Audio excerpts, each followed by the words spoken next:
Today is our last day at the lake, and we went for a hike and had a great morning discussing one of Anna's devotional questions.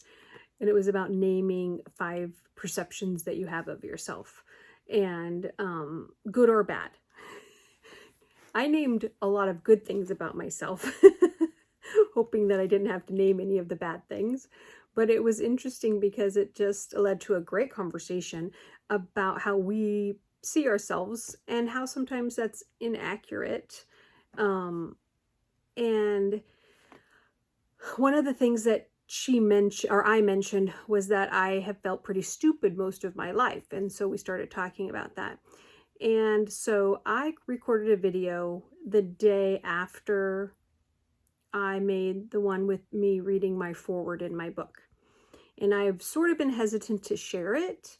But after talking with her today, I decided to go ahead and share that. So I'm going to attach the video after this one. I'm sitting out by the lake. It's beautiful this morning, and Anna and I are going to be leaving soon to go on a hike. I just wanted to say that last night I posted a video of me reading the foreword in my book. And it's part of the reason that I feel compelled to finish the book, as well as that it's very much a therapeutic tool that I'm using for just processing information and healing and things like that.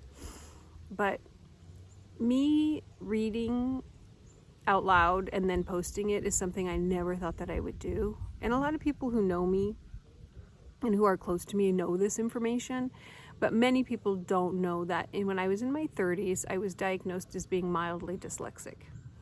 And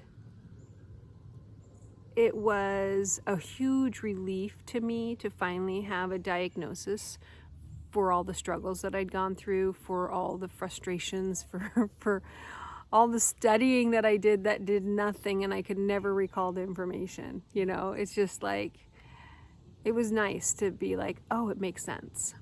But the next thing she said to me was that you're a highly functioning mild dyslexic, which basically means they've taught me everything, or I've taught myself everything that they have to offer me. And that when I walked out that day, I didn't have any more tools to take with me. I didn't have any more help than I did when I walked in the door, except for the diagnosis. So although part of me was happy, the other part was sad, because I thought, okay, now I'm going to get some help, which wasn't the case. And so I told a couple people pretty early on, and their reactions weren't the best. And so it sort of made me a little weary about sharing the information. But over time, I shared it with a couple more people, and it felt safe. And so whenever the opportunity arose where I felt comfortable and or wanted to share the information, and or if I thought I was helping someone, like there was a girl at work one time that was struggling, and she was like, nobody understands what I'm going through. And I'm like, I understand. And we had a conversation and talked about our struggles together. And I feel that conversation really was helpful to both of us and sort of bonded us in a very sweet way. And the rest of our working relationship, and even after, was nice because we've sort of stayed in contact even in the years since she's left work there. But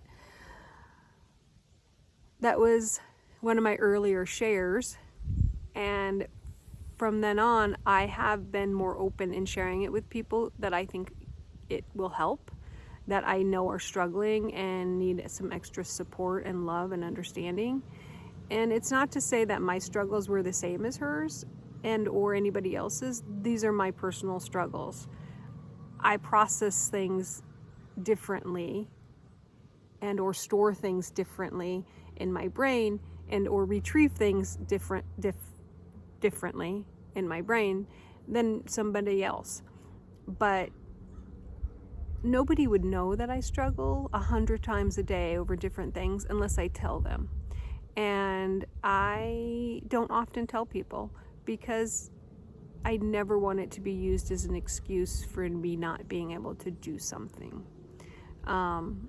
I never wanted it to interfere with my ability to get a promotion at work, or have the people that reported to me look at me differently, like, oh, well, she's not that smart. Because I really am smart. I just struggle with getting it out there sometimes. So I really am torn about whether to post this video because it could financially impact me in the future. Like, you know, these Google searches of people's lives will pop up and somebody will be like, oh, we don't want to hire her, she's dyslexic. But I don't want to be motivated by money or worry about things like that. I want to help people. And that means being vulnerable. And it means sharing information that sort of scares you. And it means that if I'm really going to be true to the process I've started, now this is information that pertains to it and is valid and should probably be shared. And even right there, I couldn't think of the word, so I substituted with valid, and I have no idea if that's even a good word to use right there or not. Oh, it's hard. It's hard being mildly dyslexic, I'm telling you.